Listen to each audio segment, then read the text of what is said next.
यदि भारत और बांग्लादेश के बीच कभी युद्ध हुआ तो पूरे बांग्लादेश को नष्ट करने में 5 मिनट लगेंगे। অস্ত্র বহনে সক্ষম ये वास्तविकता है। অস্ত্র ভারত তো দূরের কথা, আমরা মিয়ানমারের সাথে भारत तो दूर की बात, हम तो म्यांमार से भी हार रहे हैं।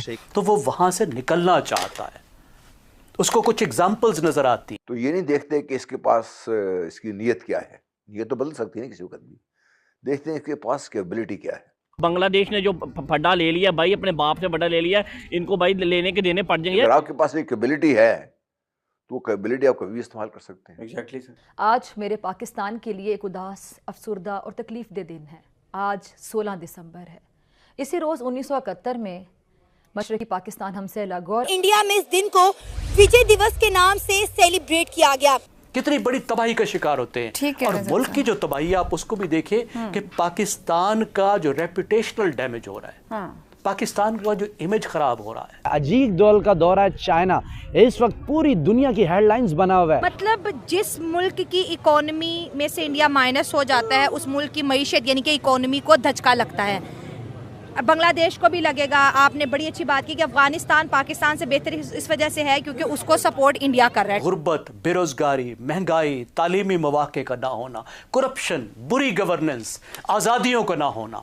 आप कहाँ रीड करते हैं? अजीब दौल जहाँ भी जाते हैं कोई ना कोई कमाल करके आ जाते हैं, काम एक करने जाते हैं और कई और कामों को साथ ही निपटा के आ जाते हैं। बेवकूफ़ी कर ली बांग्लादेश वालों ने। हाँ। ठीक है, 15 दिन में इनकी मेरा ख्याल है इनको माफ़ी मांग लेनी चाहिए सीधा स्ट्रेट अवे। बहादुरी और बेवकूफ़ी में ज़मीन आसमान का फ़र्क था। अच्छा। बेवकूफ़ी कर ली बांग्लादेश वालों ने। हाँ। ठीक है, 15 दिन में इनकी हवा वो हो गई इनकी। हाँ। देखें, उन्होंने एहतजाज किया था, उनको करना चाहिए था कि अपने मुल्क की हद तक रखें। वो किसी की भी एम्बेसी, किसी मुल्क भी एम्बेसी में जाके उनको ये हरकत नहीं करनी चाहिए थी। हाँ। पहले तो उन्होंने बहुत बेवकूफ़ी दिखाई, इंडिया वालों से उन्होंने पंगा ले लिया। ठीक है, वो अपने मुल्क में जैसे एहतजाज कर रहे थे, वो जो भी था उनका वो राइट था, वो कर रहे थे। इंडिया को इन्वॉल्व नहीं करना चाहिए। इंडिया को नहीं, किसी मुल्क को भी इन्वॉल्व नहीं करना चाहिए था। ये मैं जस्ट पर्सन इंडिया की नहीं बात कर रहा। किसी मुल्क की भी एम्बेसी के साथ आपको ताल्लुक नहीं बिगाड़ने चाहिए क्योंकि ये बिल्कुल एक गरीब सा मुल्क है। कोई इतना तगड़ा मुल्क नहीं है कि किसी भी मुल्क को कहेगा ठीक है। इनके देखें, इनका सबसे प्रॉब्लम क्या है, इनका सेहत का निज़ाम ही नहीं है बांग्लादेश तो में। वो अगर आप इंडिया के साथ पंगा लेंगे, आपकी इंडिया के आप जा रहे हैं, आपकी 80% जो इलाज की सहूलत है वो इंडिया के पास है। अब आपने इंडिया से बिगाड़ ली, या तो अपने लोगों को मार दो आप या इंडिया के पाँव पकड़ लो आप। ठीक है, क्योंकि पाकिस्तान आप आ नहीं सकते। आएंगे तो इंडिया के थ्रू आएंगे। जब इंडिया ने नहीं आपको आने दिया, पाकिस्तान में कैसे? म्यांमार के साथ आपकी ऑलरेडी नहीं बनती, पहले से है पाकिस्तान हिंदुस्तान वाला सिस्टम है आपका। तो मेरा ख्याल है इनको माफ़ी मांग लेनी चाहिए सीधा स्ट्रेट अवे।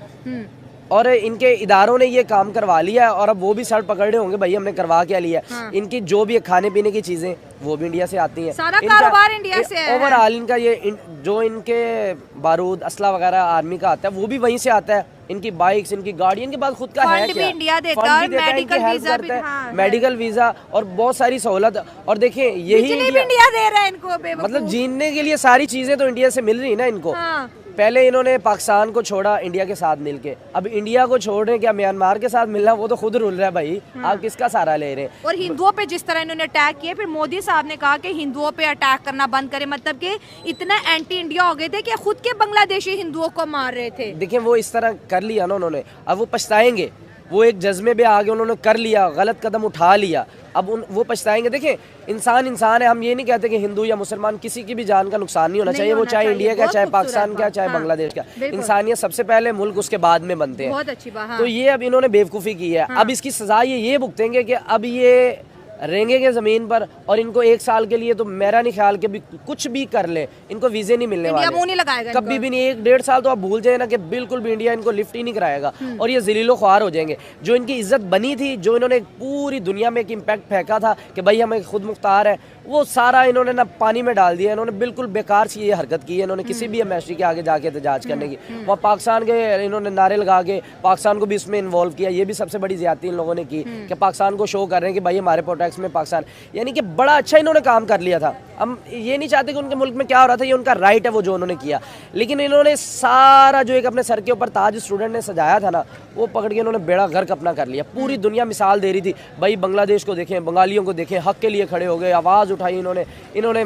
लेकिन पता नहीं चला, अपने पाँव पे खुद ही कुल्हाड़ा मार दिया। नहीं, कुल्हाड़ा नहीं मारा, ये पाँव को लेके गए कुल्हाड़े के पास के भाई मेरे आओ लगने के लिए मेरे पास। सर इंडिया की बहुत बड़ी विक्ट्री है, मार्केट उसकी बहुत बड़ी है। जैसे आपने कहा गरीब मुल्कों को फंड देता, अफगानिस्तान को, बांग्लादेश तो इंडिया के भरोसे चल रहा था। मोदी साहब शेख हसीना के साथ बहुत कोऑपरेट करते थे, उनको फंड दे देते थे, फ्री वीज़ा देते थे, और ये ऑन रिकॉर्ड चीज़ें मौजूद है। हज़ारों बांग्लादेशी डेली बेसिस पर इंडिया जाते थे। आज अगर इंडिया वही चीज़ इनको लौटा रहा है तो अब इनकी चीखें निकल गई हैं। देखें यही चीज़ है ना, इन्होंने सबसे पहले ये इन्होंने काम किया मैस्ट्री के पास, ये गलत हुआ। अब इनका ये स्टेबल नहीं होना, इनकी इकॉनमी तो पहले क्रैश हुई पड़ी है, तबाही की तरफ आई पड़ी है, और इनका बेड़ा करके रहता अब ये हरकतों पे हो जाना। इससे अभी इनको ये करना चाहिए, अपने सफ़ीर को भेजें, माफ़ी मांगे, भी इनको ख़त्म करें। शेख हसीना को कहते हैं इंडिया की पपेट है। देखें वो जिस तरह एक रोड मैप उनका हुआ है जाने का, वो इसी तरह हुआ नई दिल्ली गए। क्योंकि देखें मुझे नहीं समझ आई कि बांग्लादेशी वाले ये बात क्यों करें कि शेख हसीना उधर नहीं गई, और शेख हसीना वहीं जाना था, और उसने कहाँ जाना था। देखिए उसके लिए सेफ प्लेस है कि उसके लिए नहीं, ओवरऑल बंगालियों के लिए वही तो प्लेस ही एक जहाँ वो जाते थे। किसी भी मुल्क में जाना हो वो पहले वहाँ जाते। देखिए यूरोप, कहीं भी यूरोप उन्होंने ट्रैवल करना होता है ना, तो उनके पास अपनी तो इतनी नहीं है एयरपोर्ट वगैरह, ना उनके पास एयरलाइन इस तरह की। वो इंडिया जाते हैं, नई दिल्ली से जाके वो जहाँ भी जाते हैं। अब तो उन्होंने पूरी इंडिया से नहीं राब्ता ख़त्म किया, पूरी दुनिया से उनका राब्ता ख़त्म हो गया। अब क्योंकि यूरोप जाना है, उन्होंने किसी भी कंट्री में जाना है, तो वो अपने मुल्क से तो नहीं जा सकते ना। उनकी इंडस्ट्री बड़ी तेज़ी से ऊपर जा रही थी इंडिया की वजह से, क्योंकि इंडिया के काफ़ी ज़्यादा इन्वेस्टर वहाँ लगाना चाह रहे थे, आ रहे। अब जो मेन अब इनका जो बांग्लादेश का फोकस होगा ना, वो ये देख रहे होंगे कहीं इंडस्ट्री वाले अपने शेयर ना उठा लें। अगर इंडिया ने शेयर उठा लिए तो ये मैं कह रहा हूँ म्यांमार क्या, ये अफगानिस्तान का जो आज से 15 साल पहले हाल था उससे बुरा हाल हो जाना इनका। सर अभी तो इंडिया बिजली काटने की बात कर रहा है, क्योंकि इन्होंने इतना ज़्यादा पैसा जो है इंडिया की कंपनी को देना है। देखिए वो बिजली काटने की वो तो एक उन्होंने अपना एक दिखाना है ना, एक दफ़ा उन्होंने जिस तरह का इनके साथ सलूक किया, वो तो थोड़ी सी अपनी अकड़ दिखाएंगे, और उनका राइट भी है, उनको करना भी चाहिए। बांग्लादेश के अंदर जो है वो हालात बहुत ज़्यादा गुशीदा थे। इस सारी चीज़ को देखते हुए जो है वो इंडिया के ख़िलाफ़ उन्होंने नारेबाजी की, इंडिया की एम्बेसी के बाहर जाके एहतजाज किया। तो जब से भारत से बांग्लादेश ने पंगा लिया है, तब से उसको चारों तरफ से सिर्फ नुकसान ही उठाना पड़ रहा है। चाहे वो डायमंड कंपनी शिफ्ट हुई हो, चाहे उनका टेक्सटाइल बिजनेस शिफ्ट हुआ हो, चाहे पेट्रोल के दाम महंगे हुए हों, खाना पानी, सब्जियों और राशन का जो दाम है वो काफ़ी ज़्यादा हाई हुआ हो, चाहे फिर वो जो उनकी सिक्योरिटी को लेकर के रहा हो, वो सारी चीज़ें हों। बांग्लादेश लगातार इन चीज़ों से परेशान था, और अराकान आर्मी अलग से इनको मार रही है। महंगाई वो बांग्लादेश में अपने चरम पे पहुंच चुकी है, और अब बांग्लादेश की जो पब्लिक है उसको समझ में आ रहा है कि हमने किस बेवकूफ़ आदमी को ला करके बिठा दिया कि आज हमको खाने पीने के वादे हो गए हैं। सब्जियां नहीं मिल रही हैं, सब्जियों के लिए एक दूसरे के गले काट रहे हैं, और बाकी सारी चीज़ें जो है वो भी महंगी हो चुकी है। तो अब उनको समझ में आ रहा है कि हमने शायद गलत आदमी ले ली, जिसको डिप्लोमेसी पता ही नहीं है।